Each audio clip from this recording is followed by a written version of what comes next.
આગેવાન પીટી જાડેજાની ધરપકડ કરવામાં આવી છે। જાડેજાની પાસા હેઠળ સાબરમતી જેલમાં ધકેલવામાં આવ્યા છે। અમરનાથ મંદિરમાં આરતી ન કરવા માટે તેમના દ્વારા ધમકી આપવામાં આવી હતી। રાજકોટ તાલુકા પોલીસે જાડેજાની ધરપકડ કરી છે। ક્ષત્રિય સમાજના આગેવાનો પોલીસ મથકે પહોંચ્યા હતા। મહત્વનું છે કે આરતી કરવાની ના પાડવામાં આવી હતી અને દખલઅંદાજી કરવામાં આવી હતી, જેને લઈને પીટી જાડેજાની ધરપકડ કરવામાં આવી છે અને તેમને પાસા હેઠળ સાબરમતી જેલમાં ધકેલવામાં આવ્યા છે।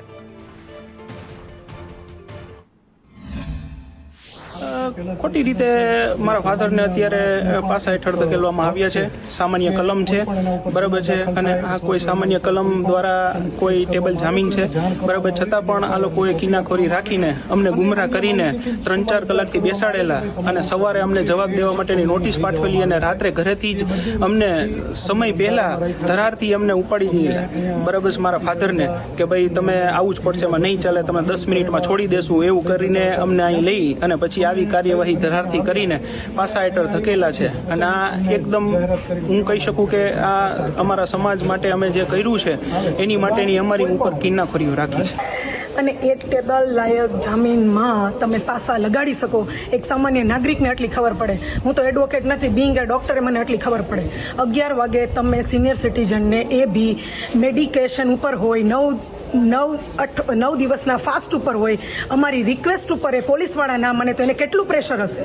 તો આના ઉપરથી ક્યાંક ને ક્યાંક અમને લાગે છે ને કે ઉપરથી પ્રેશર છે, કારણ કે પોલીસવાળા બી ક્યાંક ને ક્યાંક મૂંઝાયેલા છે, એ અમને જવાબ નથી આપી શકતા, નથી અમને કાંઈ અમે કીધું અમને લખીને આપો કે એમને કાંઈ થશે 9 દિવસના ઉપવાસ પછી તો કોણ જવાબદાર રહેશે। સામાન્ય નાગરિક તરીકે મારી તો ન્યાયતંત્રમાં એટલો વિશ્વાસ હતો કે ભાઈ કોઈ પણ વખત આપણે સાચા હોય તો આપણને કોઈ પોલીસ અથવા કોઈ જજ કે કોઈ વકીલ આપણને ડરાવી શકતા નથી। પણ અમને આજે જે કાંઈ આ ગુનો બન્યો એના સંદર્ભે અમને નોટિસ પાઠવવામાં આવી હતી। એ નોટિસ સંદર્ભે અમે પોલીસમાં હાજર થયા હતા અને જે કંઈ સ્ટેટમેન્ટ આપવાનું હતું એ આપેલ હતું। પણ આજે સાંજે અચાનક કોઈ પણ અગમ્ય કારણોસર પોલીસ ત્યાં આવી અને સ્ટેટમેન્ટ આપવાના બહાને અમને રાતના 10 વાગ્યાના ટાઈમે અમને પોલીસ સ્ટેશને લઈ આવ્યા અને 2 કલાક 3 કલાક જેટલી રાહ જોવડાવ્યા બાદ અંતે એવું સાબિત કરવામાં આવ્યું અથવા એવું જાહેર કરવામાં આવ્યું કે પાસા હેઠળ એમની ધરપકડ કરવામાં આવેલી છે। બનાવ એવો હતો કે આજે 10:10 પીટી જાડેજાના ઘર પર તે હાજર હતા અને 10-15 પોલીસવાળા આવી અને પીટી જાડેજાને તાત્કાલિક કોઈ કારણસર ધરપકડ કરી ગયા છે। ધરપકડ કરીને સીધા તાલુકા પોલીસ સ્ટેશન લઈ આવ્યા હતા।